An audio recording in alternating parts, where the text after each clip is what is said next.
ऐसे लगता है अब जैसे सबसे ज़्यादा टेंशन ही यही है। पहले तो कपड़े लेने जाएँ, लेके आएँ, फिर उनकी जो लेने से ज़्यादा टेंशन वो जब आपके कपड़े सिलाई होने के लिए जाते हैं, क्योंकि ऐसा तो हो ही नहीं सकता कि आपकी सिलाई वाली आपके कपड़े ख़राब ना करे या फिर कुछ मिस ना कर दे। तो सेम मेरे साथ भी ऐसा ही हुआ था। मेरा ये सूट सिल के आया और बाकी तो सब ठीक था, शर्ट वगैरह सब कुछ ओके था, लेकिन मैंने इसके साथ कहा हुआ था कि मुझे शलवार चाहिए, तो उसने बना दिया कैपरी, जिसका मुझे बहुत दुख था और मैं बस कोस रही थी। और मुझे लगता है ये हर घर की कहानी है, वो टेलर ही क्या, जिस पे आपको गुस्सा ना आए।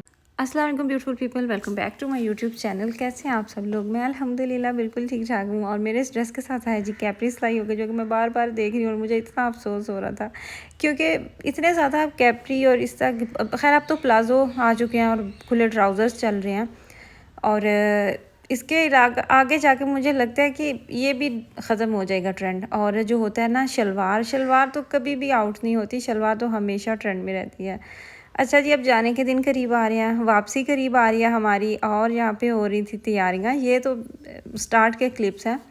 अम्मी जो है उन्होंने मेरे लिए करेले लिए हुए थे और वो यहाँ पे कटवा के तो उनको कर रहे थे, कट रहे थे करेले। उसके बाद फिर उनको क्लीन किया गया और फिर उसको धागे में पिरो के तो फिर इन करेलों को ड्राई किया जाएगा, जो कि फिर हमारे तब ऐसा माइंडसेट था कि हमारे जाने तक वो बिल्कुल ड्राई हो जाएंगे, तो फिर इस तरीके से करेले जो है वो आपके महफूज रह सकते हैं, आप लंबे अरसे तक उसको पका सकते हैं। ऑफ़ कोर्स वहाँ से भी मिल जाते हैं करेले, ऐसा नहीं है, वहाँ से स्पाइसेस हर चीज़ सब कुछ मिल जाता है। आपकी लक पे डिपेंड करता है। कभी कभी तो एशियन शॉप्स आपके करीब होती हैं, कभी कभी बहुत दूर होती हैं, और जो बहुत दूर होती हैं वहाँ पे फिर चक्कर कम ही लगता है। तो ये नहीं है कि वहाँ पे मिलते नहीं। लोगों को ये भी लगता है कि शायद मुझे पता नहीं, या फिर और कोई अगर लोग पाकिस्तान से लेके आते हैं तो उन्हें इस चीज़ का पता नहीं पता होता है, थोड़ा सा टेस्ट का भी फ़र्क होता है। और जो फिर इस तरह की चीज़ें दिल भी करता है जब आप पाकिस्तान जाते हैं तो लेके आए। हमारी जैसे ये गर्मी थी, तकरीबन मेरी तो कोई 8-9 साल के बाद मैंने पाकिस्तान में ये मौसम गुजारा, और बच्चों की पहली बार थी ये इस तरह का वेदर पाकिस्तान में देखने की। अच्छा, मैं यहाँ पे बना रही थी चाय, और ये शाम की चाय है। इतनी गर्मी हो चुकी है ना, और फिर इस टाइम किचन में किसी का भी नहीं दिल चाह रहा होता कि जाएं और किचन में जाके कोई काम ना करना पड़ जाए, क्योंकि गर्मी से पसीना जो है ना वो तो जा ही नहीं रहा। हम जब आए थे तब 10 दिन मेरे ख्याल से गर्मी बनी थी, बहुत ज़्यादा बनी थी। और अभी जब हमारे जाने के दिन आए तो अभी सुन रहे हैं कि तकरीबन 1-1.5 वीक तक किसी तरह बहुत ज़्यादा गर्मी पड़ेगी। अच्छा, चाय बनते हुए जो सबसे मुश्किल लगता है ना वो ये है कि सबकी अलग-अलग पसंद। किसी को चाहिए कम पत्ती तो किसी को चाहिए तेज़ पत्ती, किसी को चीनी कम चाहिए तो किसी को तेज़ चाहिए, तो किसी को बस ऐसे ही है। तो वो फिर कितने प्रोसेस होते हैं चाय के भी। अच्छा, बाहर आया हुआ है सूखियाँ रोटियाँ बेच लो, पता नहीं और क्या क्या बेच लो। मैं ये पूछना चाह रही थी कि आप में से किसी ने लोया लेलन और कोई सूखियाँ रोटियाँ अगर बेचनी है तो बेच लें। शायद वेदर की वजह से ही 8 बजे से पहले ही आ जाते हैं जिन्होंने फिर मज़दूरी करनी होती है, जिनका ज़रिया रोज़गार यही है।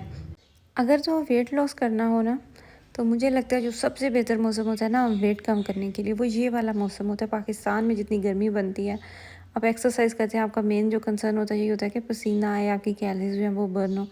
तो यहाँ पे वैसे ही बैठे बैठे इतना पसीना आ रहा होता है, और अगर आप थोड़ा सा साथ में करते हैं, गर्मी में वैसे भी नहीं दिल चाह रहा होता, पानी पी पी के इतने पेट फुल हुए होते हैं, तो खाने पे वैसे भी दिल नहीं चाह रहा होता, नाश्ता भी स्किप हो जाता है, कभी लंच हो गया, डिनर, बस 1-2 टाइम का ही खाना चल रहा होता है। तो वो मैं अक्सर सोचती हूँ कि अगर वेट कम करना हो ना तो ये वाला वेदर बेस्ट है।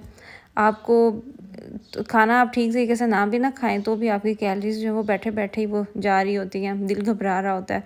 अच्छा, यहाँ पे कीमे वाले नान जो है वो बन रहे हैं, वो कीमा जो है वो मैं रेडी कर रही थी। आटा जो है वो पहले ही गूंद के रख लिया हुआ था, और 1 घंटे के अंदर अंदर आटा जो है ना वो कहाँ से कहाँ पहुँच चुका था।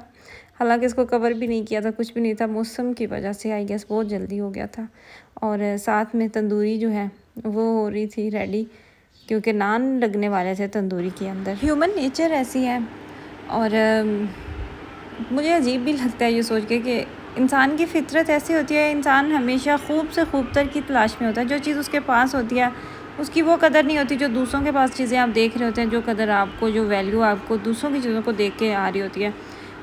जैसे अभी हम जाने वाले हैं पाकिस्तान से, और हमारा दिल थोड़ा हो रहा है, मेरा दिल ही नहीं करता ज़िक्र करने पे। मैंने अभी तक पैकिंग नहीं की, कुछ भी नहीं किया, और मेरा दिल नहीं करता मैं ज़िक्र करूं। और मेरे साथ ऐसे भी बहुत से लोग होते हैं जो साथ ही मेरे साथ मजाक भी कर रहे होते हैं और कह रहे होते हैं कि तुमने नहीं जाना, हमें ले जाओ, हमें अपनी जगह पे भेज दो। तो कहने का मेरा ये था कि मतलब कि जो पाकिस्तान से बाहर हैं वो वैसे पाकिस्तान के लिए तरस रहे होते हैं, और जो पाकिस्तान में वो बेचारे भी बस हालात ऐसे हैं क्या करें, तो वो कह रहे होते हैं अच्छा हम चले जाते हैं।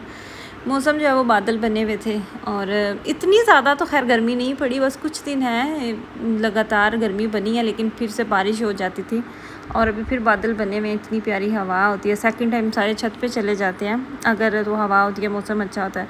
और यहाँ पे जी मामू और भांजा आपस में खेल रहे हैं। मेरे से ज़्यादा ज़ावियार अपने इन मामू के पास जाता है, मैं और इसके मामू साथ बैठे हों तो मेरे पास वो मेरी निस्बत अपने मामू के पास जाना प्रेफर करता है। तो मैं अक्सर सोचती हूँ जब वापस जाएंगे तो फिर कितना मिस करेगा, बस बोल के बता नहीं सकेगा, पूछ नहीं सकेगा, और हैरान भी होगा कि पहले इन्होंने 24 घंटे सफ़र किया, मुझे कहाँ से कहाँ लेके चले गए, अभी फिर सफ़र किया तो मुझे मेरे से पूछता भी बंदा कोई नहीं। जो बड़े दोनों बेटे हैं मेरे, उन्हें शौक़ चढ़ा हुआ है रिक्शे पे ट्रैवल करने का। उन्होंने रिक्शे पे बैठना है, जब से वो आए हैं वो कह रहे हैं हमने रिक्शे में बैठ के कहीं पे जाना है। तो अभी देखिए उनका ये शौक़ पूरा होता है या नहीं होता। ये तो गली में आ गया था पतीसा, लकीली तो वहाँ पे हम पतीसे वाला शौक़ पूरा कर रहे हैं। पतीसे का बहुत क्रेज़ था वहाँ पे, तो तुर्किश मार्केट से लेके आते हैं, वो भी अच्छा होता है, लेकिन यहाँ पे गली से हमें फ़्रेश मिल गया। लास्ट टाइम जब हम पाकिस्तान गए थे तो बच्चे भी परेशान थे, अबराज बहुत परेशान था। वहाँ पे जाके इसने पाकिस्तान को मिस भी किया, रोया भी, लेकिन इस दफ़ा ये खुश हैं, ये एक्साइटेड है। इनफैक्ट ये दिन काउंट कर रहे हैं कि हमने इतने दिनों बाद चले जाना है, और मौसम भी हो सकता है वजह। और दूसरी जो वजह मुझे लग रही है ना, नज़र आ रही है, वो ये है कि वहाँ पे इनका स्कूल स्टार्ट हो रहा है। अबराज का तो स्कूल चेंज हो रहा है, वो माशाल्लाह से नए अपने स्कूल में चला जाएगा 5 क्लास में, और मिराज की क्लास चेंज हो रही है, तो इस वजह से वो तो बहुत एक्साइटेड है। और हमें ज़ावियार के भी किंडरगार्टन में जगह मिल चुकी है, इसके लिए भी हमने रजिस्ट्रेशन इसकी करवा दी हुई थी, तो ये जाएगा तो उससे नेक्स्ट डे इसका भी इंशाल्लाह ताला से स्कूल का पहला दिन होगा। यहाँ पे गया हुआ था सिटी मामू के साथ, कुछ सामान था जो वैसे घर में किचन के लिए ज़रूरत थी, और कुछ चीज़ें ऐसी भी थी जो मुझे चाहिए थी, जो मैंने साथ लेके जानी थी। मेरा पर्सनली दिल नहीं करता सिटी जाने पे, मुझे बहुत मुश्किल लगता है। मैं बस यही कहती हूँ कि कोई जाए तो लेके आ जाए, मुझे ख़ुद से ना जाना पड़े। मैं बस अवॉइड ही करती रही हूँ, और बहुत दफ़ा ऐसा हुआ मेरा भाई जब भी जाता था मैं उसको लिस्ट बना के दे देती थी और साथ में चीज़ें लिख देती थी कि चले जाओ। और इस दफ़ा मैंने जाते हुए कपड़े मैंने नहीं लिए अपने लिए, लेके मैंने सिलाई नहीं करवाई, क्योंकि मेरे आने से पहले मेरी अम्मी ने मेरे लिए कपड़े सिलाई करवा के रखे हुए थे, और मेरी सिस्टर ने मेरे लिए कपड़े लेके रखे हुए थे। तो वो देख के तो मुझे अंदाज़ा हुआ कि मुझे अब मज़ीद कपड़ों की नहीं ज़रूरत, क्योंकि गर्मी एक तो हमारे पास जिस जगह पर हम रहते हैं वहाँ पर गर्मी आती ही नहीं है, अगर आती भी है तो वो कोई 15 से 20 दिन होते हैं, तो उनमें कपड़े जो है ना वो पहने भी नहीं जाते। और फिर मेरा माइंड सेट ऐसा, मुझे इतना ज़्यादा वो एक्स्ट्रा क्रेव नहीं है चीज़ों का, इतना वो मुझे शौक़ नहीं है कि मैं बस लेती जाऊँ। मुझे ये लगता है कि जो चीज़ें मेरे पास हैं मैं उन्हें यूज़ करूँ, मैं उन्हें इस्तेमाल करती रहूँ। अगर वो चीज़ें पड़ी रहती हैं तो मुझे फिर उलझन होती रहती है कि मैंने बस ये ले के रख दी हैं, पता नहीं मेरे साथ ऐसा क्यों। और मुझे लगता है कि सबके साथ ऐसा नहीं होता, लोगों को बहुत इंटरेस्ट होता है। एनीवेज़, यहाँ पे जी मेरा फेवरेट फूल मोतिया की स्मेल मेरी मोस्ट फेवरेट है, और वहाँ पे ज़ावियार जो है ना वो डाइपर में हुआ है, क्योंकि गर्मी की वजह से, तो फिर अक्सर मैं इसको ऐसे खुले में छोड़ देते हैं कि जाओ जी लो अपनी ज़िंदगी। अच्छा, मैं जब आई थी ना तो मेरा ये माइंड सेट था कि मैं वहाँ पे जाके ना इसको पॉटी ट्रेन करूँगी, वॉशरूम जाने के लिए मैं कोशिश करूँगी, रेडी करूँगी। अम्मी से भी मैंने सारा वो प्लान सेटअप किया हुआ था, लेकिन जब हम आए हैं एक तो गर्मी बहुत ज़्यादा थी, इसका स्टोमिक भी अपसेट हो गया, तो जिस किसी के पास साथ मानूस भी नहीं था, जा भी नहीं था रहा, तो वो फिर मेरा जो माइंड है ना वो चेंज हो गया। तो हमने वो बात जो है ना वो रहने दी, क्योंकि पहले मिराज जाता था कीटा में किंडरगार्टन, तो वहाँ पे हमारा बड़ा पॉजिटिव, बड़ा अच्छा वो रहा है सारा एक्सपीरियंस, तो वहाँ पे वो बच्चों को आसानी से कर लेते हैं पॉटी के लिए ट्रेन। ये थी मेरी आज की वीडियो, दुआओं में